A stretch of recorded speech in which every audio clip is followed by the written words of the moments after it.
کہ حاجیوں آؤ شہنشاہ کا روضہ دیکھو۔ السلام علیکم ورحمۃ اللہ وبرکاتہ۔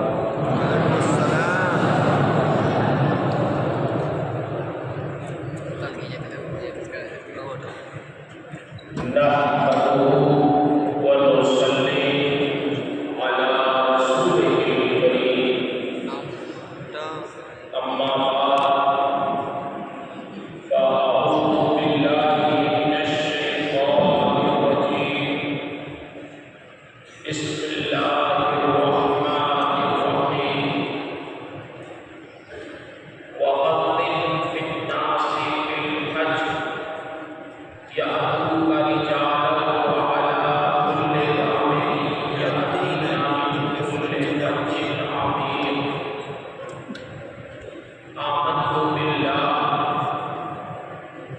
صدق اللہ العظیم، وصدق رسولہ النبی الامین الکریم، ونحن علی ذلک من الشاہدین والشاکرین،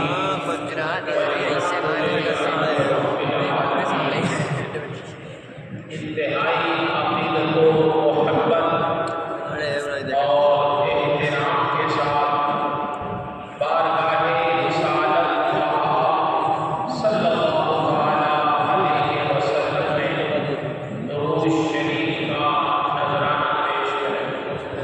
اللہم صلی علی سیدنا مولانا محمد وعلى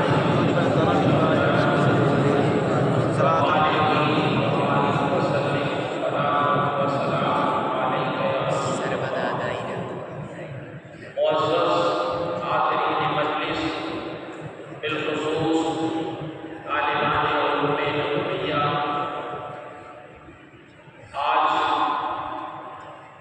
اس وقت ہم لوگ اس لیے اکٹھا ہوئے ہیں کہ آپ نے سن لیا کہ نبی حضور آف ملت، شہزادہ عزیز ملت، حضرت نعیم ملت مدد العلی ابھی تھوڑی ہی دیر میں سفر حج کے لیے روانہ ہونے والے ہیں۔ دنیا میں سفر کرنے والوں کی کوئی کمی نہیں ہے، کوئی ایک شہر سے دوسرے شہر جاتا ہے، کوئی ایک اسٹیٹ سے دوسرے اسٹیٹ کا سفر کرتا ہے، کوئی ایک ملک سے دوسرے ملک جاتا ہے، انٹرنیشنل سفر کرتا ہے۔ سفر کرنے والوں کی کمی نہیں ہے، لوگ آتے جاتے رہتے ہیں، لیکن کوئی کتنا بھی لمبا سفر کرے اس کی کوئی خیریت پوچھنے والا نہیں ہوتا۔ ہم لوگ بھی سفر کرتے ہیں، دوسرے ملک بھی اگر جاتے ہیں تو کوئی نہ بھیجنے والا ہوتا ہے، نہ کوئی واپسی میں روڈ پر لینے والا ہوتا ہے، کوئی ایک ڈرائیور جو چھوڑ دیتا ہے ایئرپورٹ پہ اور واپسی میں وہی لے لیتا۔ کیا بات ہے، دنیا کے لمبے لمبے سفر ہوتے ہیں، لیکن وہ اعزاز اس مسافر کا نہیں ہوتا جو اعزاز حرمین طیبین جانے والے ایک حاجی کا ہوتا۔ کیا بات ہے، بات یہ سمجھ میں آتی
حضرت